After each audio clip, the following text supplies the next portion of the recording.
What's going on, fight fans? This is Capital Combat. The name says it all. I'm Rob Jarrell, and as you can see, this is going to be a very on the cuff,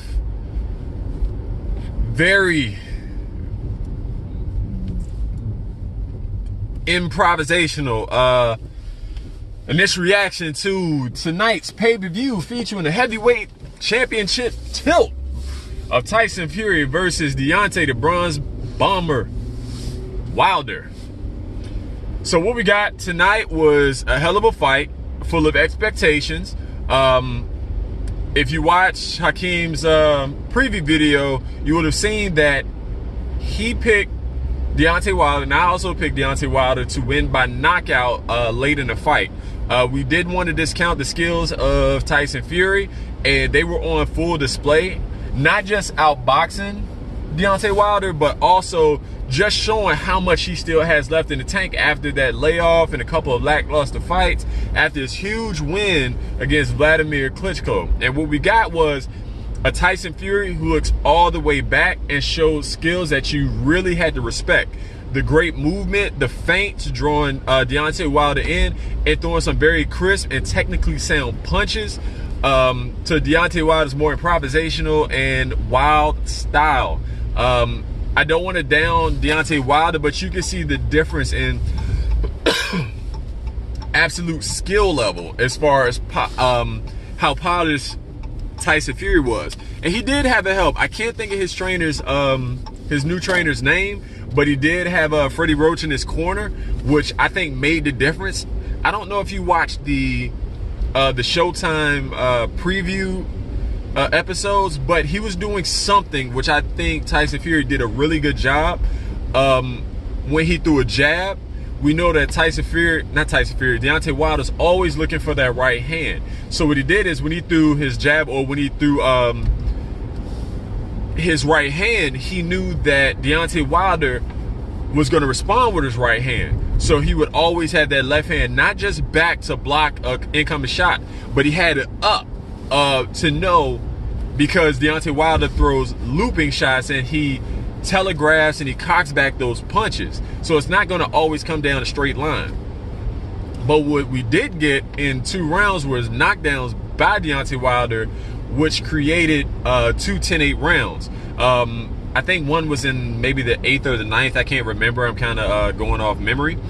But the other one was in the last round, and where everyone I talked to, everyone thought that Deontay Wilder was going to end it right then and there. And I'm going to be honest, I was one, and it added a lot of excitement to the fight, because we know Deontay Wilder has that one punch KO power, and one punch can change the course of a fight or end the fight, especially with Wilder.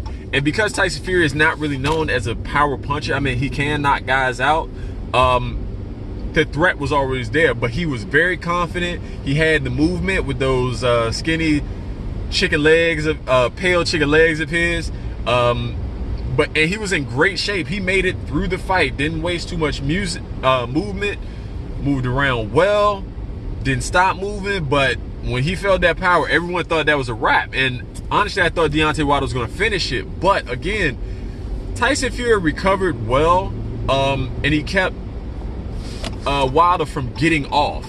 And that's the last thing you want to do, especially with a guy who throws as wild as Wilder. And that's what happened. I gave Tyson Fury the fight. I thought even with the 2 knockdowns, I think I gave maybe 2 rounds in the early half of the fight to Wilder. So if you gave him the 2 rounds where he got the knockdown and 2 rounds in the first half of the fight, I can see it maybe being a draw. That would have made it really close. Really close. But I thought Tyson Fury did enough to win the fight, despite the knockdowns. I mean, that only brought him down maybe 2 points. So let's say if you gave Deontay Wilder 4 rounds to 8. Yeah, I don't think that would have been enough for him to draw that fight. So, I mean, I guess you could call robbery. I thought it was a bad decision. That fight that split decision, nah, that should have went to Fury. And I'm not afraid to admit that because I was impressed. He looked much better in this fight, honestly, than he did in the fight versus Klitschko. I'll give him that. He looked great in this fight. The Gypsy King looked great.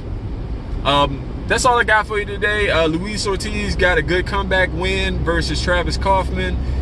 And Joe Joyce, the prospect, got a good win versus Joe Hanks in the undercard. And we saw a sensational knockout to the body by Jarrett Swift Hurd, right to the solar plexus. And we've always said if you want to get someone out to the body, that's where you want to hit them. So I hope you enjoyed the fights tonight. If you have any questions, please let us know. Write it down.